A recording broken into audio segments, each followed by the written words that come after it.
मित्रांनो, अर्थ व सांख्यिकी विभागाअंतर्गत 3 पदांसाठी भरती आलेली होती. त्यातील पहिल्या पदाचा आज पेपर झालेला आहे. मित्रांनो, त्या पदाचं नाव होतं अन्वेषक या पदाचे तिन्ही शिफ्ट मध्ये आज पेपर होणार आहे. हे पेपर आयबीपीएस पॅटर्न नुसार होणार आहे. आयबीपीएस कंपनी घेणार आहे.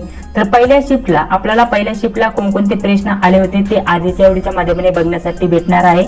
आणि आजच आपल्याला अन्वेषक या पदाचे सेकंड शिफ्टला सुद्धा पेपर झालेले बघण्यासाठी भेटणार आहे आणि थर्ड शिफ्टला सुद्धा पेपर झालेले बघणार आहे.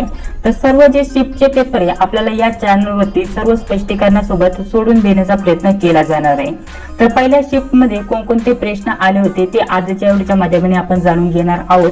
यामध्ये सर्वात महत्त्वाचं म्हणजे हे जे पेपर आहे आयबीपीएस पॅटर्न नुसार होणार आहे. आयबीपीएस कंपनी हे पेपर घेणार आहे. त्यामुळे तुम्हाला जेपी भरतीसाठी या पेपरची खूपच मदत होणार आहे. कोणत्या प्रकारचे प्रश्न विचारले जातात, कोणत्या टाईपचे प्रश्न आले होते हे सर्व तुम्हाला समजून येणार आहे. तर त्यासाठी नक्कीच या व्हिडिओला पूर्ण बघा. तर चला व्हिडिओचा वेळ वाया न घालवता या व्हिडिओला सुरुवात करूया. बघा, यातील पहिला प्रश्न काय विचारण्यात आला होता? आदित्य L1 कधी लॉन्च झाले असा प्रश्न होता. तर आपल्याला लेटेस्ट हा चालू घडामोडीचा प्रश्न बघण्यासाठी भेटत आहे.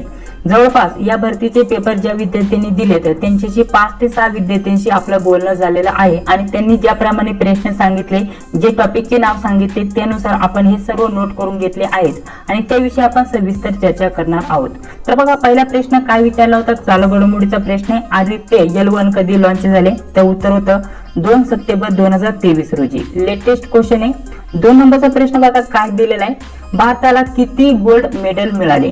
तर आशिया ही आता क्रीडा स्पर्धा चालू होती तर त्यामध्ये भारताला किती गोल्ड मेडल मिळाले असा प्रश्न आला होता.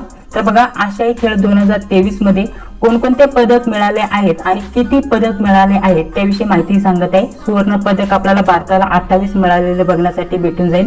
कांस्य पदक 41 आणि रौप्य पदक एकूण 38 मिळाले आहेत. भारताची अशा प्रकारची लिस्ट आहे. ठीक आहे. यामध्ये आशियाई खेळ 2023 मध्ये भारताला सुवर्ण पदक 28 मिळाले, कांस्य पदक 41 आणि रौप्य पदक 38 आणि यावरतीच आपल्याला हा प्रश्न आलेला बघण्यासाठी भेटेल. हे जे पीडीएफ आहे मी रात्रीच आपल्या ग्रुपवरती दिलं होतं आणि ज्यांनी पण आपले ज्या नोट्स घेतले त्यांना सर्व उपलब्ध करून दिलं होतं. आणि पहिल्याच पेजवरती 1 नंबरला आपल्याला गोल्ड मेडल किती मिळाले आहे तर त्यावरती सर्व माहिती दिलेली होती आणि त्यातूनच हा प्रश्न आलेला आहे. चला 3 नंबरचा प्रश्न बघा काय दिला होता आपल्याला. 3 नंबरचा प्रश्न आला होता 2023 चा शांतता नोबेल पुरस्कार कोणाला भेटला आहे? तर सांगा बरं, 2023 चा शांतता नोबेल पुरस्कार कोणाला भेटला आहे?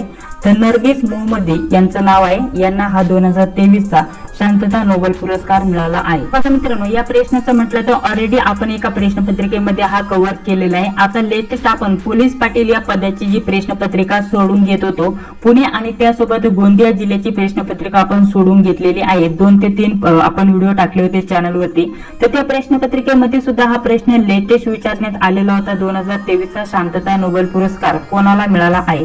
त्या प्रश्नाचं योग्य उत्तर आहे नरगिस मोहम्मदी यांना मिळाला आहे. आणि हा प्रश्न ऑलरेडी आपण पूर्ण व्यवस्थित स्पष्टीकरणासोबत तेव्हा देखील बघितलं होतं. 2 ते 4 दिवस झाले व्हिडिओ टाकलेला आहे चॅनलवरती, तिथूनच हा प्रश्न आलेला होता.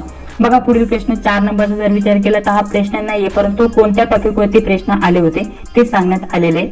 बघा, या विद्यार्थ्यांनी काय सांगितलंय की 9 ते 10 प्रश्न चालू घडामोडीचे कुठून आले होते? बघा, 9 ते 10 प्रश्न चालू घडामोडीवरती आले होते आणि ते सर्व प्रश्न जर विचार केला तर ऑगस्ट, सप्टेंबर आणि ऑक्टोबर या 3 महिन्यांचे होते. म्हणजे लेटेस्ट आता जे महिने चालू आहेत लेटेस्ट 3 महिन्यांचे जे आहेत त्यावरती चालू घडामोडीवरती प्रश्न विचारले होते.